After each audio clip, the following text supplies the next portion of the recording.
Hi, my name is Sharon Sabota. I grew up in the working class town of Whitehall, Wisconsin.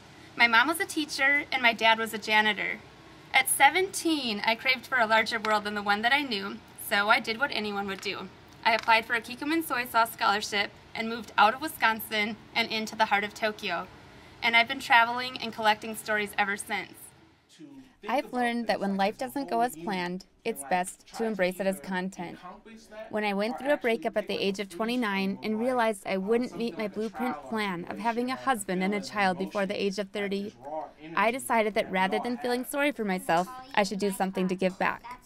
I wrote a book of 100 of the most important, universally applicable lessons I learned from traveling the world as a journalist. Do you have an idea? Last year, in an effort to practice what I preached, I applied a lesson a day to my own life. It was while applying lesson number 8, to seek unconventional and impractical knowledge from real-life experiences and people, inspired by an interview with Pakistani-Canadian Zain Khandwala, that I challenged myself to pursue a radio fellowship at KPFA in Berkeley, California. And the rest, as they say, is history. Today, I'm the director of the Women's Resource Center at St. Mary's College of California by day, and spend my weekends, my evenings, and all of my vacation time interviewing people in my own community and in the world at large, doing my part to make sure that all voices are heard. That's what I've learned. Never judge a person because you don't know. If we had one whole generation of children raised without violence, I think we have no idea of what might be possible. My name is Arga. I am 24 years old and now I am working as a reception in a spa in Ubud. We have to work hard and do everything that we can do to our life. And do our best on everything. Yeah. And who taught you that lesson? My father. Or staying in a village in Indonesia, studying dance by day and producing stories about the Indonesian elections and the collision of local and tourist cultures for free speech radio news by night. Maybe I'm asking too much, but I do dream about a lot of things. Or returning to the place that inspired me to take the path less traveled. すごい緊張しちゃって相手の質問を聞かない。これからちょっと私の聞いてることもちゃんと聞いて、答えてください。Because I know that everyone has a story and I never know who I'm going to run into. I never go anywhere without my recording device.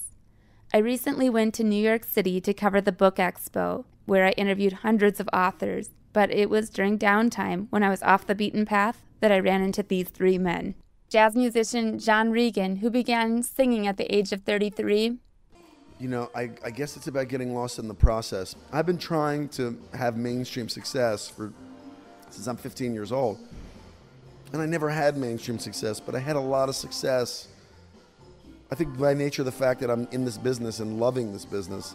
One Republic's Eddie Fisher, who was homeless before succeeding as a professional drummer.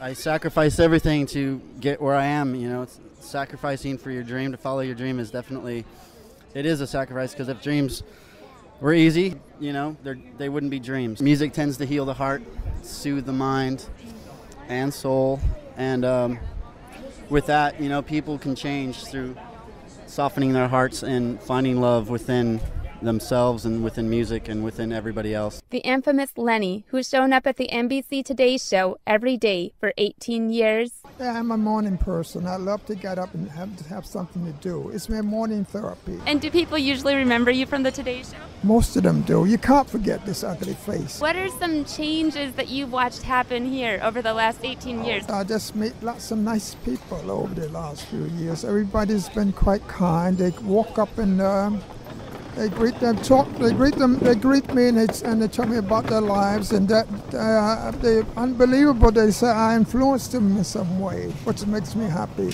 Who is the most inspirational person that you ever got to meet? The great Tony Bennett. This is a show about people who have used tragedy as opportunity, failure as the springboard to reach the next goal in life. This show will inspire you to find your rhythm, to embrace change, and, in the words of Gandhi, to be the change you wish to see in the world.